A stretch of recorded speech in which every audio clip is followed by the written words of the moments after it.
Hello and welcome to Media Mastery Show. I'm Aldwyn Altuney, your show host, and talking about some fantastic marketing tips with the wonderful Nick Cree from Positive Business Online. Nick has 16 years experience in the web field and is very knowledgeable in all areas of websites, and he's going to be talking about the perfect anatomy of a website today. Hello and welcome, Nick. Hey there, Aldwyn. How are you going? Very good, thank you. Thanks so much for joining us.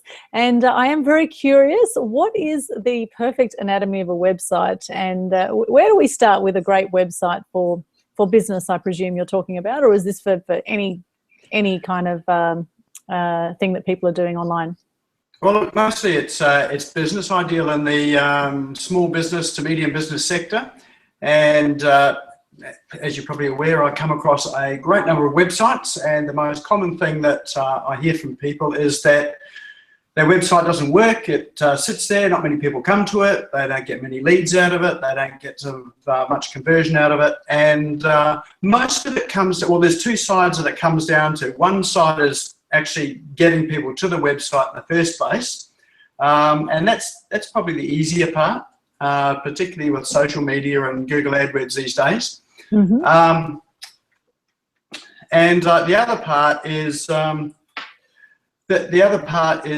actually the website itself. And once people come onto the website, it's about how do they actually then capture them so they turn into some sort of inquiry, some sort of interest there.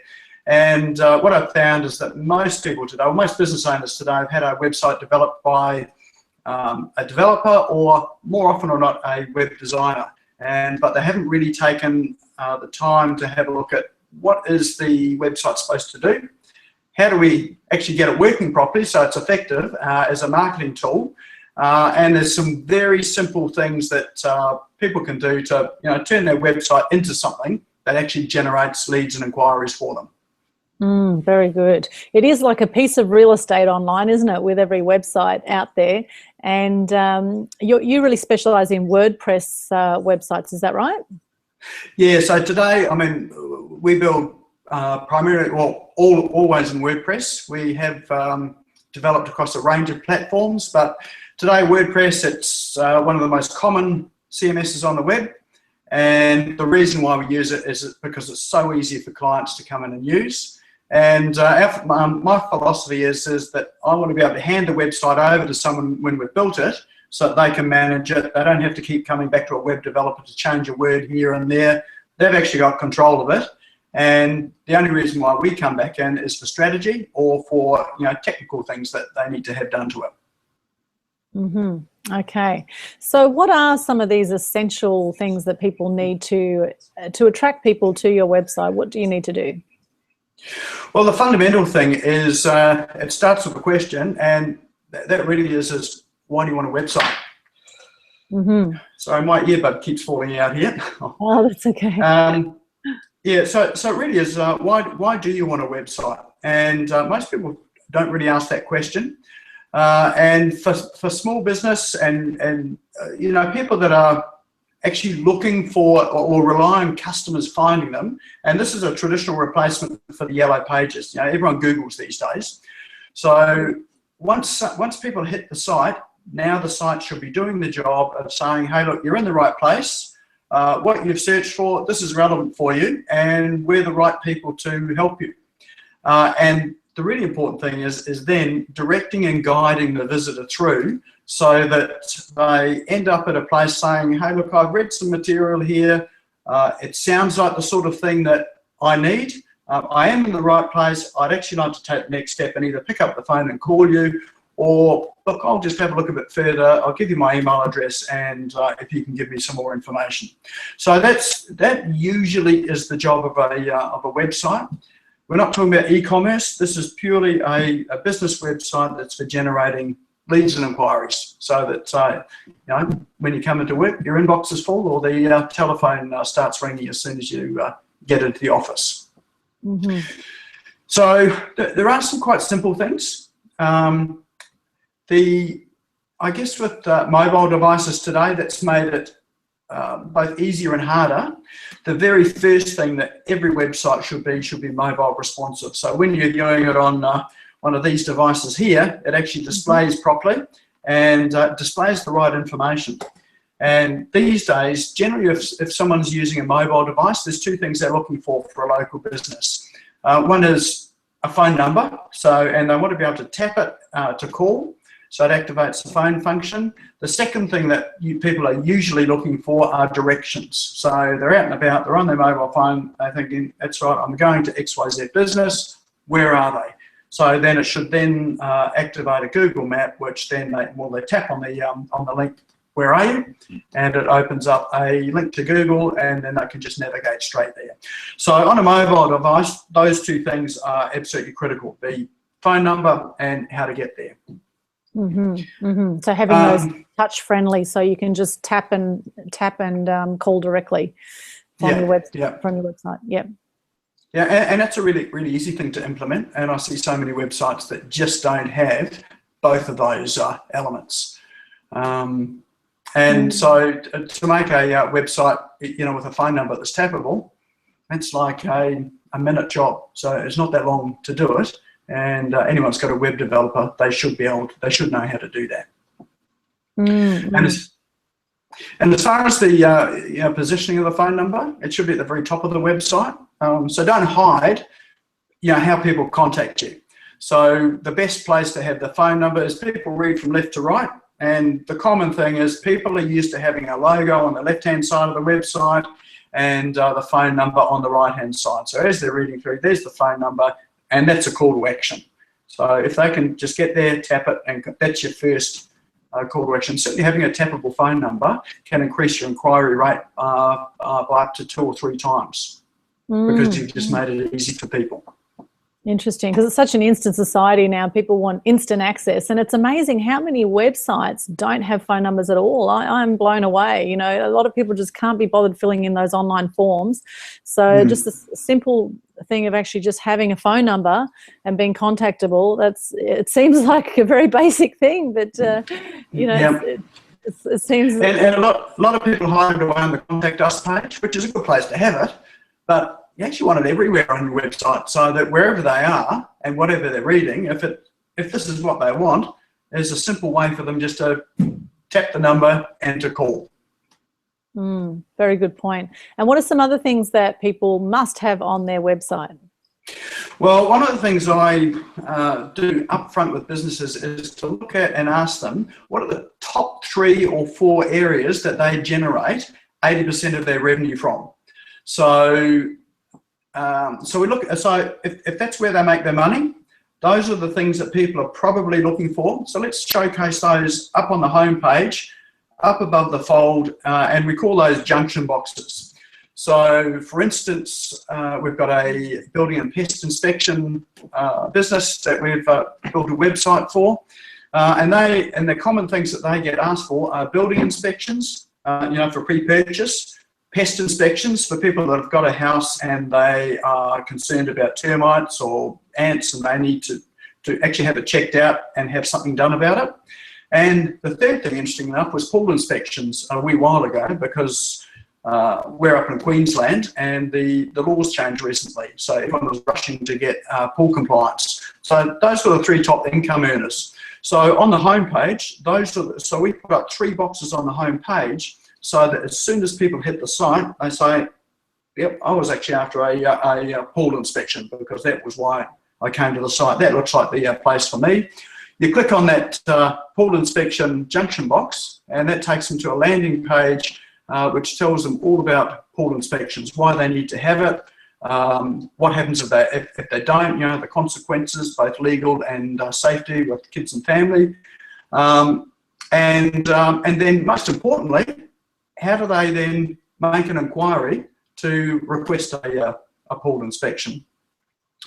And so those inquiries, for a business like that, we would put an inquiry form on every page. So don't leave the inquiry form for the contact us page. We'd actually put it on every page, so that wherever they land on the website, the inquiry form's there. They don't have to have another click. They can just go straight through and make an inquiry then and there. We put the inquiry form in two places. One is on the very side of the website, and the other one is underneath all of the information that they've been reading about. So some people will skim it and they'll come back to the top, and the inquiry form's just sitting there for them to fill out. Others will go right through to the bottom, and the inquiry form's down there. So we want to make sure that we give them every opportunity to actually find how to actually contact a business. So it doesn't matter that you repeat it in a number of places. So I did have this client ask me, isn't it repetitive having it there? Well, that's part of the point. You don't want to overdo it, but you just want to make it easy for them to, once they have made a decision, easy for them to take the next step. The other thing we do on the inquiry forms is that we ensure that the form fields are there to fill out, and underneath the form fields we also put in the phone number, so that if in fact they've got an urgent thing that they're wanting attention, they can just pick up the phone or tap the number and call. So it always giving them those two options: fill in the form or give us a call. Very good point. That's great. So to keep reminding people to do that, or be in their face, because people have such short attention spans nowadays, don't they? So reminding them, hey, we're here for you if you need anything. And what about having social media icons on your page? Would you suggest on your homepage, or where would you put those? I would always put them on your contact us page as a means of contact, because social media is a means of contact. I wouldn't, the traditional place to put social media icons is at the very top. So you often see them at the top of the website and the head of the website. That's not the best place to have them, because what happens is if people click on those social media icons, then they're directed through off the site to their social media pages. And as you know, if you go to Facebook, happens to me, you get into Facebook there, and before you know it, you've read all these sort of articles, there's interesting things popped up, and you actually forgot that, the original reason why you're there was because you had a problem or issue you want solved. So that's a good way to get people off your website. So if you're putting social media buttons on there, you need to have them at the bottom of the website. I generally put them at the bottom of the website, and we put them on the contact us page, because that's not the primary purpose that they're there for. It's not to like you or follow you.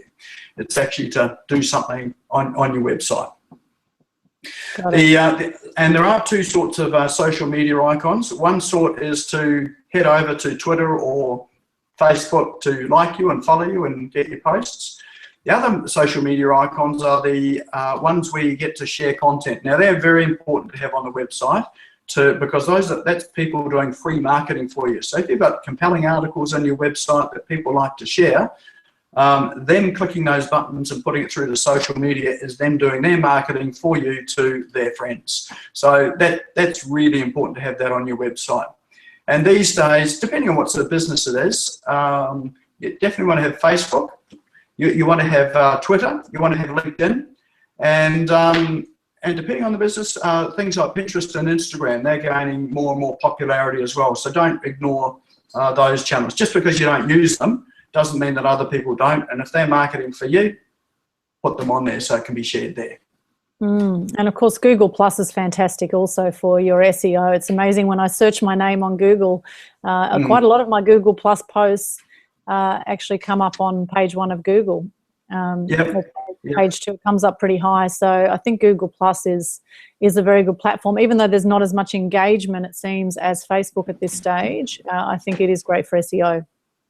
Absolutely, and it's good to use that properly, because Google Plus also connects Google your business, YouTube, all of those Google assets as well. And so yeah, if you're not doing that, it's nice, easy, low-hanging fruit as far as SEO is concerned. You'd be crazy not to include it there.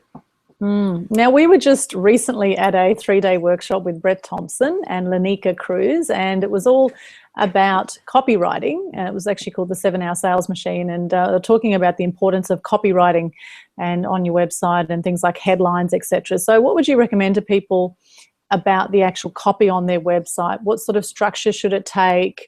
How long should the copy be? What is ideal for a business website? And that's really interesting you ask that, because the first part of copy is actually nothing to do with the content of the site, but it's all to do with the menu in the site. So, so a lot of people put on the menus as home, about us, services, blog, contact us. Yes. That's not actually particularly helpful for people that are coming to the website that are looking for solutions. So the first copy is to break up your menu, so that at the very top we put what's called an admin menu. That's got your home, about us, frequently asked questions, contact us, all of those details there that people would be interested in as on a secondary basis. They're not going to contact you unless they know you. And then we've got what we call a solutions problem menu. That's the main menu, which is the one that should stand out. And that should deal with the solutions you provide or the issues that people are having, which is the reason why they land on the site. So that can be a wee bit longer. So if we went back to our pest inspector example, we would then have, in there we might have termite problems, ant problems. We need buying a house. So that there would be an example of a solution-based menu. And those ones, as soon as people land there, they say, that's me, I've got termite problem, I'll click on that and I'll go through to there. So those menu items are your most compelling headlines. So it's important to start there. And then as you move down the page, the next thing is your headlines there are just so important. I see so many times on a home page, it says, welcome to my wonderful business. And but you know, what does that address? It'd be far better off to have something like, do you have termite problems? We've got the solution. Something like that there, which is a which is a headline. Or it might be, you could have your guarantee up there. We get rid of termites. If you have any problems in the first 12 months, we'll come back and we'll fix it all for free. So whatever your compelling reason is that people would use you, you have that as your headline on your homepage. And what people need to do also is, sometimes it's very rare for people just to come to the website and buy or inquire right away. So you actually need to weave in a bit of a story as to what it is you do, how you help them, exacerbate their problems as that they're there for. So it's really starting to paint a picture as to showing that you understand the issues that they've got, and you can also take them through and help them. So if you can get some sort of copy there that really does that and shows the benefits of using your particular business, then you're a step ahead of your competitors, because most people don't do this. So if you do it, the simplest thing to do is just do that, and you're well ahead of the game, and you'll increase your inquiry rate. So what is your unique selling proposition? That's what we're talking about, right? Very much so, yep. And it's all focused on them. It's not on what you provide, but it's about how they can benefit from using you. Yeah, very good. Sorry, I just had a bit of a coughing fit, so yeah, I saw that. My eyes have got a bit watery, but it's okay. I'm all right. I don't know where that came from. Thankfully, I haven't got mascara on, so it's not running down my face. It must be the day that my earphone keeps falling out, and you've got a coughing fit. Oh, it's the beauty of a live call, isn't it? You get it warts and all here. It's just isn't it always the way? Now, for anyone on this live call, please feel free to ask any questions. We have the Q&A box up there. So if you have any questions at all about websites or what you need to include, please put it on there. And I feel like I've got something in my eye. Maybe there's something maybe flew into it. Anyway. Why don't you tidy yourself up there? I can add a couple of other things. I've got a document sitting in front of me with 26 points, or a 26-point checklist that we go through to make sure that you've got a high converting homepage on the website. That's just where we start. And so some of those there are thinking about, how you go onto Facebook, and have you ever seen those posts there where someone says, my hot water cylinder's just gone. Can anyone recommend a good plumber? Yes. And I'm in a local community and see those posts all the time. And isn't it true that, you know, when someone says, oh, look, such and such is a great plumber, I use them all the time, give them a call, that recommendation there speaks volumes more than what you can say on your website. Yes. So that's the other thing that's important to scatter through the website, is that people that are happy with what you do, get them to tell you about it, and you know, grab their testimonials, grab their stories, turn it into a case study. You know, just get an iPhone video of them just talking about how great you are. Put those on your website. People do make the mistake of just putting all of those onto a testimonials page. They call it a testimonials page, and they just list all of them there. And look, while that's good to have that there, you should actually have those in every single page of your website. Pull out some of your best testimonials that relate to, you know, the topic on that particular page. Put them on that page there, because that's what's going to sell you. It's someone else telling the reader that how good you are. Mm-hmm. So I can't stress the importance of that. And the other thing with Google as well, Google's got Google reviews. If you can grab testimonials and Google reviews, then so make sure you've got that link on your site so they can link through to Google reviews, leave a review there. That really helps your SEO. And if people are, you know, looking for your business, you'll often see on the right-hand side of the search page, your business name will come up. It's got reviews in. The more reviews you get, you know, that are 5-star reviews, not the bad ones, but the good ones, the better you're going to rank in that position on search. Yes, very good. And also Google Maps and Google Places is really important too, isn't it? If you've got a business with a location. Absolutely, yep. Yeah, it's absolutely critical to have it in Google Maps, because again, you know, when people are searching for your business, if nothing else, if you don't have any page 1 rankings with your website on the search results, your maps are more often or not will come up, particularly for people searching in a local area.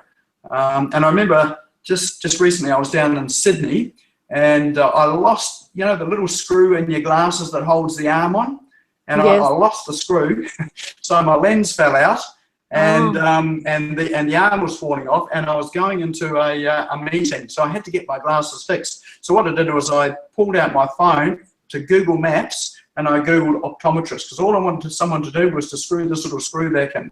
Mm-hmm. So, and on Google Maps, in the location that I was, there would have been 5 or 6 optometrists came up in that local area, and I went to one of those optometrists there. Now, I didn't buy anything, but who's to say that, you know, one of those, I could have been in there and actually broken a lens and gone in to get it replaced. So actually being on Google Maps is more important than people think.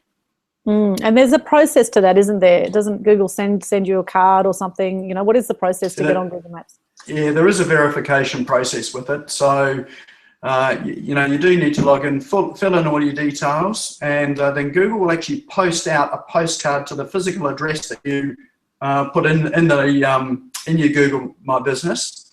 And then in that postcard, it's got a verification code that you enter in. So that's just to verify that you're a real business, you're a real person, and that's just that's your credibility. So anyone that is using Google, you know, Google Maps, they know that you're a real business because Google has verified you. Very good. There's some great points there. So those back to the testimonials again. So you're saying don't just put them on a testimonial page, put them on your homepage or on all your pages? Where all of your pages. Yep, absolutely all of your pages. And where's the best place to put those? Like on the right-hand side? So generally, no, right in the content. So not just tucked away on the side. It's not an afterthought. This is the main course. So you really want other people in your main content. So call this your Facebook feed. It's not out the side. It's in the middle. So on your website, it's right in the middle.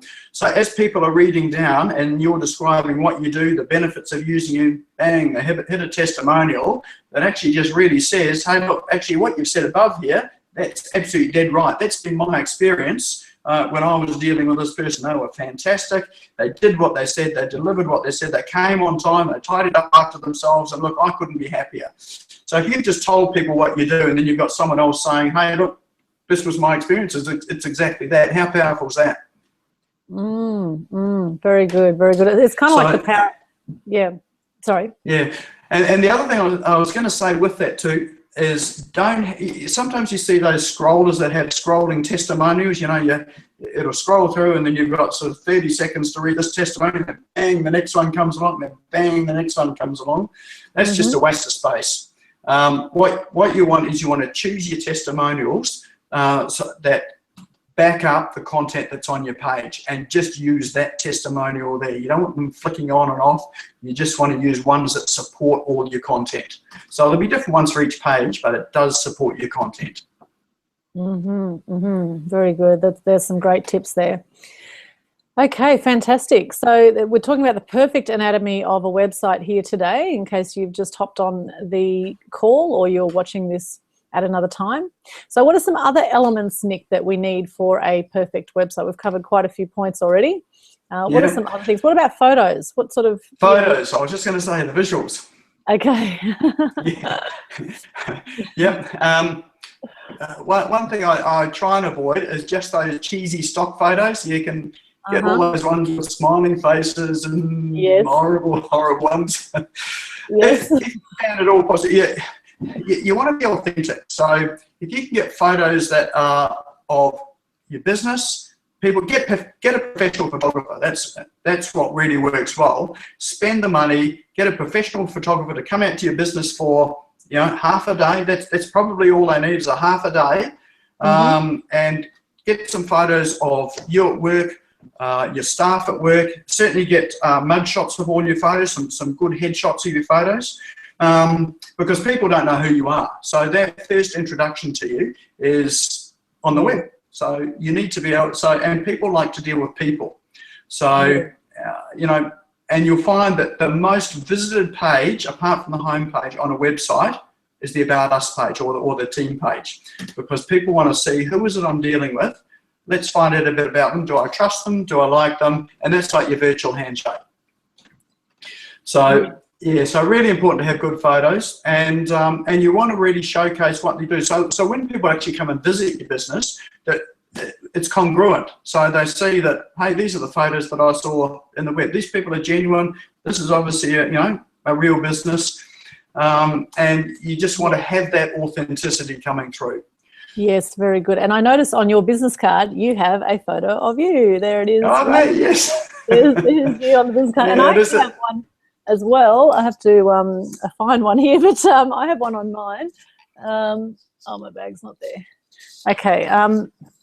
Anyway, I could find one of mine as well. But yeah, on mine I've got a big photo. Here's another business card here. Here's one of Paul. He's a video marketer, Paul Gotten. He's got a photo on there.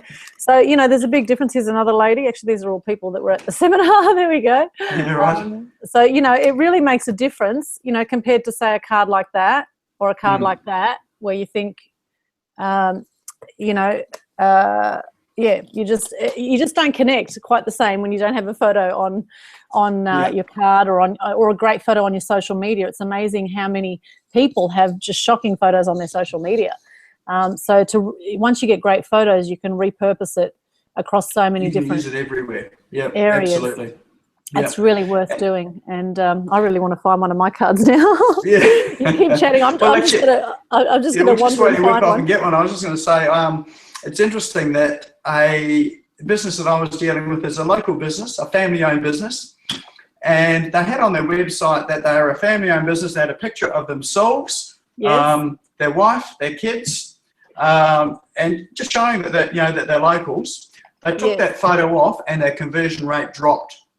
So just by having their photo on, people are able to identify with them as being a local business, likable, they're normal, you know, they're just like their customers are. And that, interesting enough, just helped the conversions on the website. They got more inquiries with it on there than with it off. Yes, amazing. I found one of my cards. So here's my card. Now, I've had this card. Now, it is a name card. So it's, you know, I've got my business details and things on the back. But, you know, it's amazing. This photo here, this was taken back in 2005. So that's 11 years ago. And I know I haven't changed a bit, right? But yeah, that one photo, I've used that again and again and again. And it's amazing. you know, it's just amazing how many people say to me or have said over the years, oh, your card just popped off the shelf, or, you know, I saw your card and I just had to call you. You know, it's amazing the power of a photo. And being a photojournalist myself, I've done so many headshots for people and so many company photos and event photos and all sorts of things. And some tips I'd give here also with your PR shots. So some great suggestions there of getting some nice headshots, getting some team photos, ideally with your logo, or with, you know, with your, if you've got branding on your, you know, your shirts, make sure you've got all your branding matching. If you don't have any set company shirts, then I would suggest wear plain colors, wear bright colors rather than patterned shirts, or rather than white or black. I always suggest color because with media, with general publicity, when you're going to get publicity, they love bright photos. So you want to really look as bright and vibrant as you can. So like your shirt right now, Nick, is fantastic. Nice bright purple. You know, that's a great color. So nice plain colors for the photo shoot. Also with your makeup, make sure for the people that wear makeup, the guys probably not going to wear makeup, but put a matte foundation, not a glossy foundation, because you'll get shine on your face. So these little things to think about too. And now, not all photographers know this, but another little great tip for you when you're getting a headshot done is actually to have the camera up above your face. So now a lot of photographers will shoot from below, which is crazy because you'll get double chin. So you want to make sure that the photo is being taken from above, looking down, so that you get a great shot looking up. It's always more complimentary than getting a shot from either straight on or from below. So there's a few little photo tips there. And for PR shots, you know, while you're getting those company photos, also I would recommend to get some action shots, like maybe of the director at the computer, or, you know, if you're going to be promoting something, you know, make sure you get something that's going to display what you're promoting. So while you're there getting the team photos and the headshots, etc., make sure that you also get some good PR shots that you can use for your media promotions as well. Some action shots of doing things in the office, or you know, whatever it is. If you've got a birthday celebration coming up, you know, make sure you get a photo with a cake or something, you know, with balloons and something fun. So yeah, just think about those photos are far more powerful than those stock images. Yes. Because, you know, it's real, and, you know, people relate to real people. They don't relate to stock images, you know, with those cheesy grins. When I'm talking to people, one of the things we've just got to get over is some people just hate being photographed. They hate seeing themselves on film. They hate it even worse on video, but just get over yourself, because it's not for you, it's for your clients, and how you photograph is how people see you anyway. So it's for them. If you get a good photographer, they'll come out natural anyway. So, you know, it's just so important.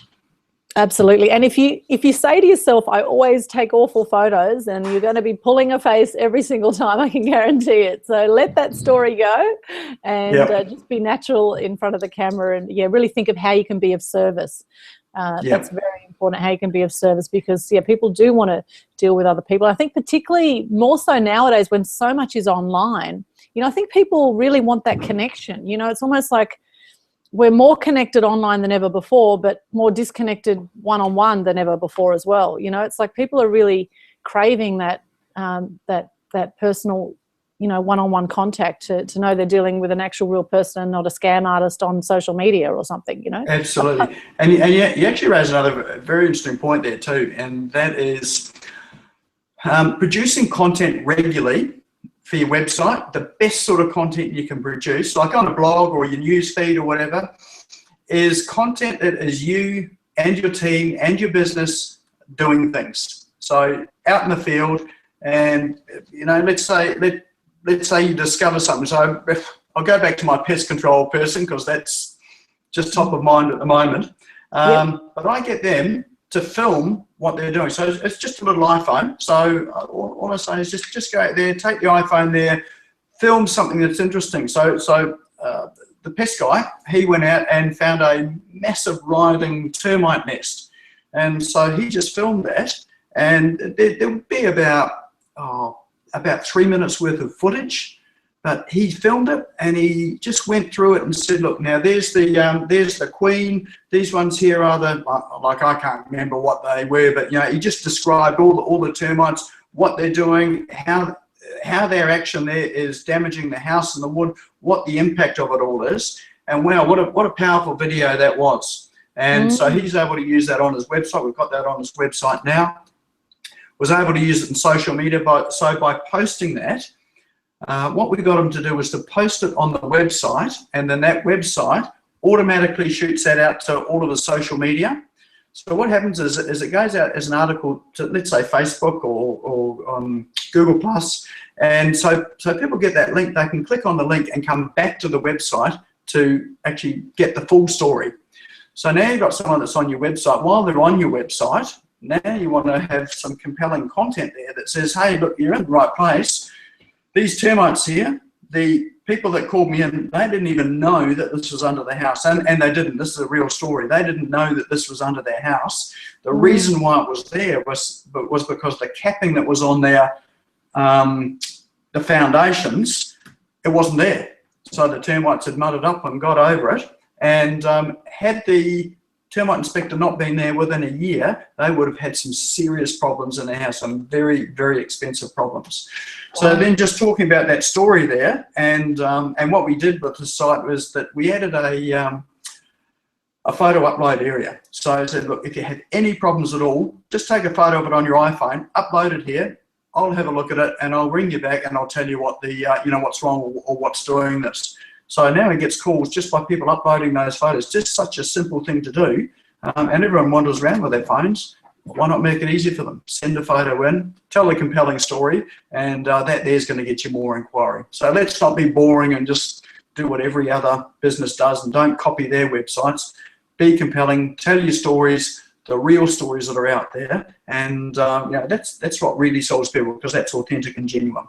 And of course, another great point you've raised there, video content is really huge nowadays, isn't it? So how long ideally should your videos be on your website? As long as it's interesting.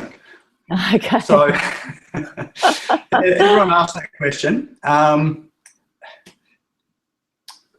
If you're not interesting, put a short video up. Make it punchy, make it short. But if you've got a story to tell, there's no reason why you can't put up an hour, a 30-minute video. If, as you're telling the story, people get drawn in and they want to hear what's coming next. So that's part of the art of storytelling.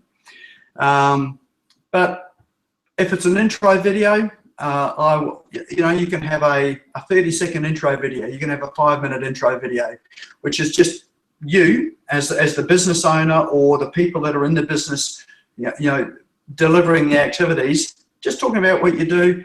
Bring some clients in on the video as well too. So again, just have a chat with a client. And some of the best videos are just having a conversation. So I think, if you're having a conversation with your team or your staff, having a conversation with a client, or having someone in to interview them. Like I sometimes go in and interview our clients on video and just ask them questions. And then out of all that there's just some amazing content that comes out. And we use that for the website content. So for instance, for a homepage, one of the best ways to, the About Us page, the best way to do an About Us page is to sit down and say, hey, Aldwyn, tell us about yourself. What got you into this business? What excites you about it? Tell us some of the problems you've had. What are the sort of clients you deal with? Tell us who your ideal client is. Who's your nightmare client? When you first got into this, how long have you been in this for? Tell us, what really first got you into it. How come you're still in this business? And you'll be amazed. People can talk and talk and talk about themselves, and there are some real gems in there. And what we do with that video then is, we then go and send it off to be transcribed, and then that comes back as text, and then we can cut that text up into something that is a fantastic About Us page. And invariably we find that some of that text then also becomes great text for the services page that they offer, becomes great text for the home page, and before you know it, you've got an authentic, different website that really speaks of your values to your clients and customers, and will attract the sort of people that you want to deal with, because it's coming out from your voice. And then you've got the video that you can then go and cut up and use in various different places in your website as either snippets or where it sort of fits well to support it. So yeah, I'm a big believer in having video because you can use it in so many ways. Very good. And that makes me curious now. I know you've got a New Zealand accent. So what is your background actually, and how did you get into doing websites initially 16 years ago? Yeah, well, it's funny I've got a New Zealand accent because I was actually born and raised on Norfolk Island. Oh, really? Okay. Yeah. Okay. All right. So there was no technology over there when I grew up. I remember going to bed and listening to the radio, to these stories they had on the radio. So, that's what it was like over there. But, I ended up going to school in New Zealand because, high school, there wasn't much, there in Norfolk. So I've spent, a good chunk of time in New Zealand, probably longer than I want to admit to. But I had a mortgage broking business over there. So, and I ran a mortgage broking business for 10 years. And that was how I got into web development. I bought a web package for $5,000. Still remember it as a platform for $5,000 back in 2002. Wow! And that came with nothing. I had to then learn HTML code, CSS code. What are these meta tag things? And I built my website, and it took my little local mortgage broking business with a small team of people to a national business. We were dealing nationally, and at one point we had up to 25 staff and brokers, and a lot of it was driven off the back of the website. And the way that we did the copy on the website, didn't have video back then, or it's not as accessible back then, but I was using a dictaphone. So I would record myself into a dictaphone and then get my receptionist to then transcribe it. And that became my copy. So it was really sales copy on the website. And you would not believe how much business that got us. And we used email, and the most effective email I ever sent out was one line. And that was, I sent it out to my clients. When we're running sort of a bit quiet in business, I just send out an email and say, hey there, whoever the name was, so, hey Aldwyn, how are you? Just wondering how things are. That was it. And I would always get replies, and hey, things are great. Oh, hey, look, I was just thinking about you. And there'd be 2 or 3 pieces of business that would come out of that just one line email. That was not a sales email. Wow. So you actually don't need to be salesy in order to get business. You just need to care and be genuine. So that was a really great lesson for me.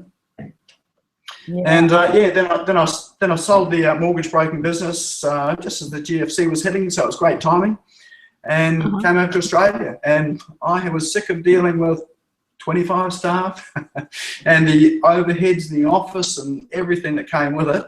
So then when I came out, I thought I'd just love to work from a cafe. So I had my laptop and thought, what can I do? So I set about learning how to get into internet marketing. But I did take a bit of a sidestep because I couldn't find any good developers, and I didn't know about WordPress back then, and everyone wanted to charge me, $20,000 to build a basic site. And I'm thinking, and I couldn't change it, and I wanted to be able to have control and change it. So I really, that was back in 2008. So I really delved in. I really learnt, some more about online marketing and web development. I ended up really going down the web development path. Discovered WordPress. Thought, where's this been? This is what I wanted way back in 2002. All right. So, so I really, got stuck into WordPress, learned it, got a client. Someone said to me, look, you know more about this than I do. And I was working at the time, just in a temporary job, just keeping some sort of money going and to support the family. And they said, look, you know more about this. I'll pay you to look after my site. I can't do it full time, but I'll pay you, what was it? It was about 10 hours a month or whatever. And so then you can go and get some clients. And so it really just started from there. And so today, we build some pretty big sites. We work with some large not-for-profit, government-funded organisations. And those sites will take typically 6 to 8 months to build. We use WordPress for it as well. So, it's very, very accessible for that sort of thing, and you can manipulate it to do a whole lot of things. People used to think it's just for a blog, but no, they're for fully functional, integrated websites that can do some amazing things.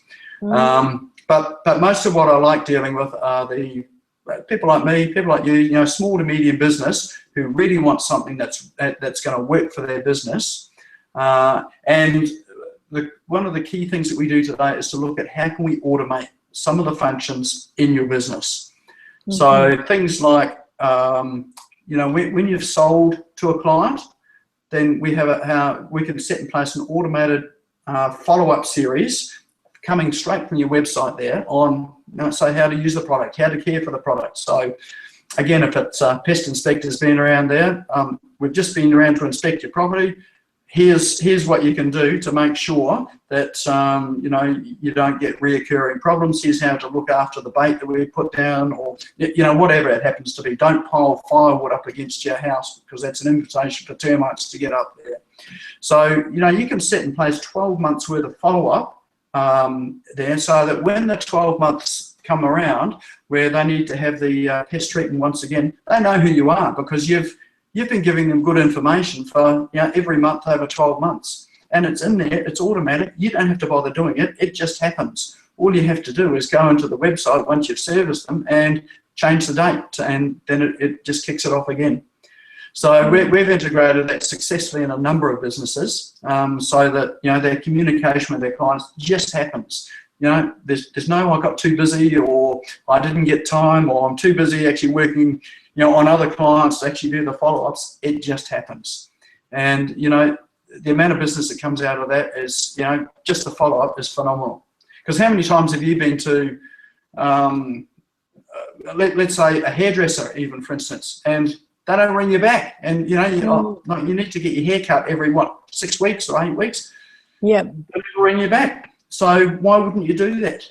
They're too busy cutting hair and doing what they do. So why put it into some sort of automated system where it just does it for you? So the email goes out and says, hey, it was 6 weeks since you had your hair cut. Time to book in again. When would you like to come in? So Monday, Tuesday, Wednesday, Thursday. Click here, pick your time, make the appointment. Fantastic. That is very, very good. And I presume you're not charging 20 grand for basic websites yourself. What can people expect to pay for a website nowadays? What are the starting rates, or what is, because I guess there's still companies out there that are mainly primarily design based, which don't know much about marketing, and that still charge a fortune. And they've got websites that are just like colourful brochures online, which don't really work. So, to find for a good WordPress developer like yourself, who's going to do a great job for people, what are sort of the starting rates? And I guess the sky's the limit for how much they want on their website. But the first thing is it's not about the website. So it's not about wrangling code and giving you a design. The most important thing a web developer can give you is strategy. So sitting down for an hour, sometimes an hour and a half, and working through what is this thing supposed to do for you and your business. Let's work that out first of all, then we'll deal with the code and that side of things. Right. So if you're paying $500 for a website, you ain't going to get that. So I think, if you're paying anything less than $4,000 for a website, you're just not going to get that sort of strategy. You can get a website, but you'll get something that is just like everybody else. So I think if you're really serious about having a website that becomes a marketing funnel for you and a machine that brings in leads, does your follow-ups and whatever, you need to be thinking about spending in the order of somewhere between, 5 to 15, but call it sort of like $5,000 to $10,000. If you're sitting in about that area there, then you're going to start to get something that's going to work for you. Right. And what's important when dealing with, if you're choosing a web development company, you really want to ask them the question about digital strategy and how they're going to work with you to determine what the goals are, what your strategy is. And once you know what your strategy is and what the end game is, what this website's supposed to do, then work backwards, with the technology. So that then you look at what technology do I need to employ in the website to achieve my goals at the end of the day. So if a web developer or a web designer sort of looks a bit lost when you ask them that question, it's probably time to say, hey, look, thanks for helping, and then go and sort of ask those questions of some others. And there are some good developers out there that will do that. Probably, I mean, one of the reasons why I think we do so well with our clients is that I've been in business since about 1998, or probably earlier, but really full-time since 98. So I understand what it's like to own a business. I understand what it's like to pay rent and the overheads. I understand what it's like to employ staff and have staff either performing or not performing. I understand what it's like to sort of let staff go. I understand about how important sales and marketing is. So that's really what I bring to the table is that experience with business, and just having that means that you can get to understand that the issues that a business owner is having is probably some of the sorts of things that I've been through as well too. So be able to bring that hat and then coming in and approaching the website from that angle there means that we can look at the website as a tool to achieve the objectives that you really want to have with your business. And look, no business owner wants to be working 60, 70, 80, 90, 100 hours a week in the business. The reason why we go into business is so we have a lifestyle. Yes. But what so often happens is that our life gets taken over by the business. So, my goal is to look at, well, how can we actually get that to balance back again? So, your life isn't taken over, you're having a lifestyle, you're able to systemize it, using some of these tools so that you can go out and enjoy, life with your family. You can enjoy, the sorts of things that the money that comes in or the money that should come in actually, provides for you in your business. And ultimately to end up with a saleable asset with a good solid website that becomes part of that saleable asset because it's documented and it is a system. And so many businesses just don't have a system. Very good, very good. Some great tips and strategies there. And of course, if people want to find out more about you, Nick, they go to your website, which is positivebusinessonline.com. Have you got any offerings on there for them, or anything for our viewers that they can find on your website? Yeah, if they wanted to, look, I'm happy to give away the checklist that we use for the anatomy of the perfect website. And look, that's a case study. This is what we did with a website. It's only a one-page document, but look, okay. You could take that to a web developer and say, hey, look, implement this, and do that. So if they want to get that, just go to positivebusinessonline.com/checklist-anatomy-perfect-website. So it's Positive Business Online, and it's checklist, anatomy, perfect website, all separated by hyphens. Okay, checklist, anatomy, perfect website. Okay, and that's .com, not .com.au. So positivebusinessonline.com. That's right. Yeah. Okay, fantastic. That's great, Nick. Well, we've come nearly to the end of our 1 hour together. Is there any final? Wow, have we? Yeah, it's I know, it went quick, didn't it? We could chat for a few more hours, no problem. Yeah. I am curious which part of New Zealand you're from, actually. Which part of New Zealand were you from, Nick? I'm just curious. Well, I did move to Hamilton, so I lived in Hamilton, through my boarding school years. I did go to boarding school. Okay. And then I spent I spent probably a good how long would that be? 20 years in Wellington, so the windy capital of Wellington. So I was working for an insurance company there, Prudential Insurance, and then ended up moving around to Palmerston North, and then managing Christchurch, and Prudential ended up sort of leaving the Southern Hemisphere, so we all got paid out to our redundancy checks. Then I moved to Auckland, then back to Wellington, and started my mortgage broking business. So I had that for 10 years, and then we came over to Australia in 2008. So I have to say the weather over here is, I'm enjoying the warmth a lot more than the wind and the rain that we experienced in Wellington.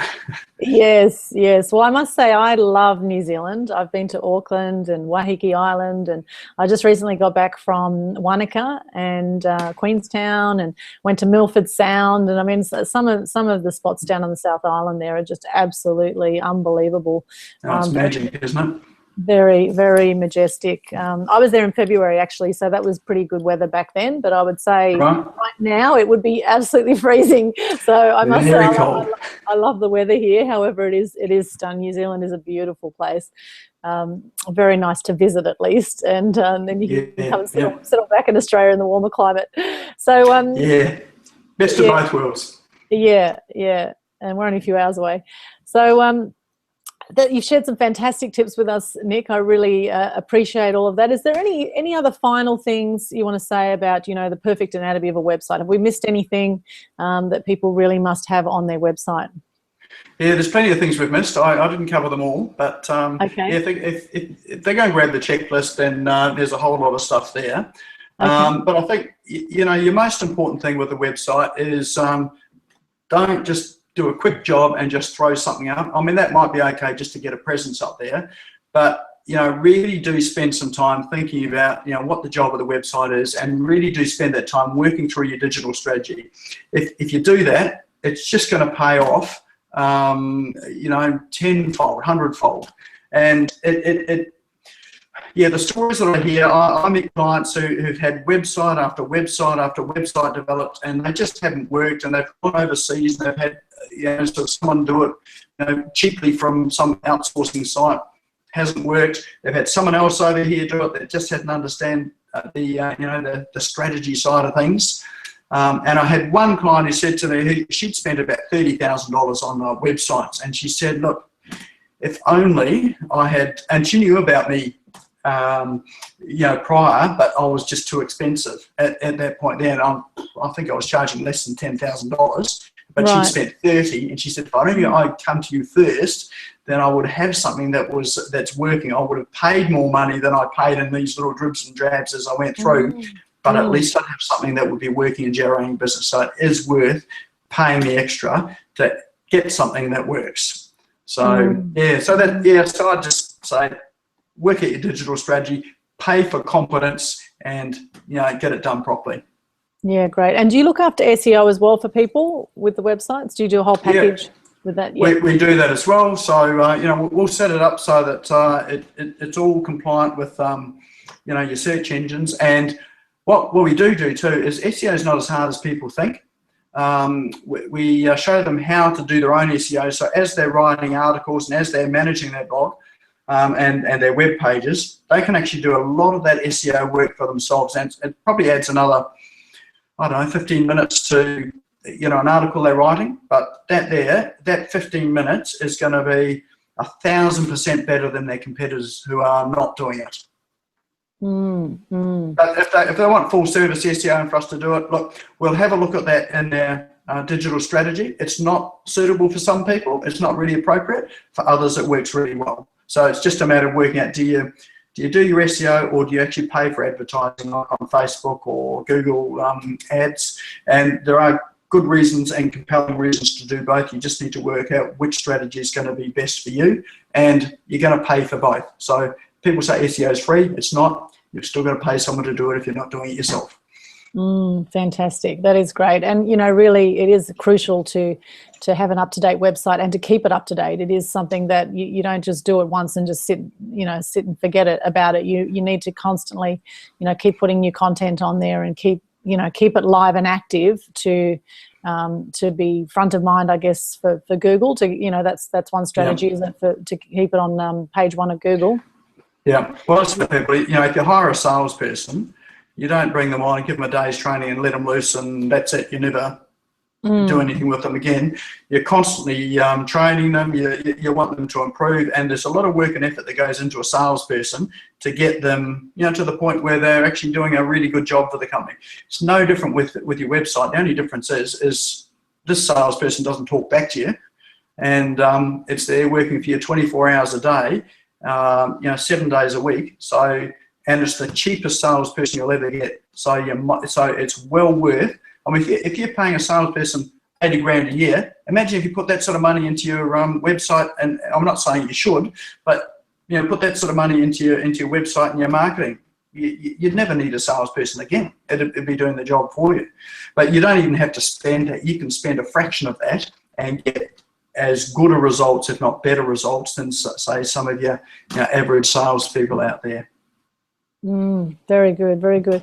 Any final tips for us, Nick, before we wrap up? Or comments? Yeah. Look, just I think don't ignore your website. If you're thinking it's just sort of sitting there and you've got more important priorities, set some time aside to actually work on it and work with it, and even just get someone who understands digital marketing to sit down with you and review it and go through it. I mean, we'll often sit down with a client and spend an hour with them just having a look at their website, just to give them, a bit like this here, just to give them some concept as to what they can do. That hour is probably one of the most valuable things you can do. So if you can do that, then if you just do it yourself or with someone, just well worth doing it. And then actually set a course in action where you do something on your website, even if it's just an hour a week. If you spend an hour a week on it, then that's an hour a week more than most of your competitors are doing. Very good, very good. Allocating that time, very important. That's great. And thank you so much for the offer of the checklist. So can you give us that website once again? Yeah, so the main website is Positive Business Online. And in fact, if you just went to search and you searched checklist, anatomy, perfect website, it'll come up. And the checklist's there. Okay, fantastic. That's great. Thank you so much, Nick. I really appreciate your time with us today on the Media Mastery Show. It's been an absolute pleasure to uncover the anatomy of a perfect website, all the little bits and pieces you need in there, and why it's important to have an expert on your team to do this for you, ideally. Someone like Nick, who would be fantastic, has had many years' experience. So positivebusinessonline.com. Make sure you check Nick out there if you're watching this replay. And of course, we'd love to hear any comments or feedback on Facebook, on the Media Mastery Show on Facebook, and also on my website. I have a media website called, the business is called AA Xpose Media, and the website is aaxpose.com. And on there, you can get 15 crucial tips on how to get free publicity on my website. So if that interests you, hop on there, and I'd love to chat with you there. So thank you once again, Nick. It's been fantastic. Really appreciate your time, and wish you all the best with your business and with all the fantastic websites you're going to be putting out there for clients and that you are putting out there, and all the best with all of that. Thank you so much. Appreciate you having me. Thank you. Thanks, Nick. Have a good night. Bye-bye. Thanks. Bye.